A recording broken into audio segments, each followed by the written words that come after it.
Colleges విషయంలో ఒకవేళ ప్రభుత్వం తప్పే చేస్తే గనక జగన్మోహన్ రెడ్డి గారు బయట ఉండి సవాల్ చేశారు.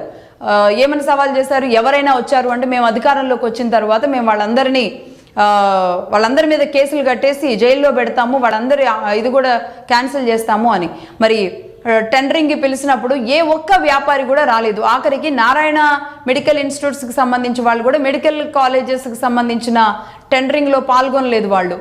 మరి ఇలాంటి పరిస్థితి, ఈ సవాళ్ళు అది బయటేసే బదులు ఇదే అసెంబ్లీలో ఉండి మాట్లాడితే తప్పేంటి? లేదు, ఇద్దరూ కలిసి పూర్తిగా మేము ఇంత ఖర్చు పెట్టాం, మీరు కూడా ఇంత బడ్జెట్ ఇవ్వండి, ఈ బడ్జెట్తో మెడికల్ కాలేజెస్ విధానంలో మనం ముందుకు వెళదామని ఒక మంచి సలహా సూచన ఇచ్చే అనుభవం కానీ లేదంటే ఆ బుద్ధి కానీ లేని ప్రతిపక్షం అనేది రాష్ట్రానికి అవసరమా అన్న ప్రశ్నలు వస్తాయి. ప్రతిపక్షం మాట్లాడకపోతే అధికార పక్షం ఖచ్చితంగా విచ్చలవిడిగా తను అనుకున్నదే చేసుకుంటూ వెళుతుంది. కాబట్టి ఒక కట్టడి చేయడానికి ప్రతిపక్షం అవసరం అనేది చాలా ఉంటుంది.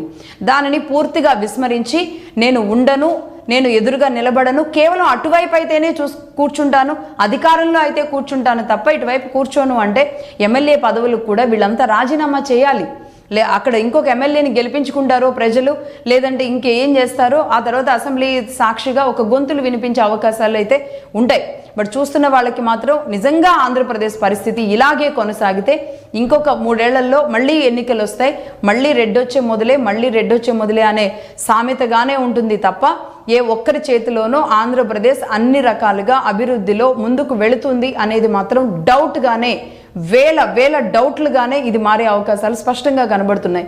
ఇదేదో ఒక పార్టీని విస్మరించడానికి, ఒక పార్టీ విధానాన్ని తప్పుపట్టడానికో ఇది కాదు. నిజానికి ప్రతి ఒక్క వ్యక్తి రాజకీయాలకు అతీతంగా ఆలోచించాల్సిన అవసరం ఈరోజు ఉంది. రాజకీయాలకు అతీతంగా చూస్తున్న ప్రతి ఒక్క ప్రజలకు కూడా ఇది అర్థం కావాలి.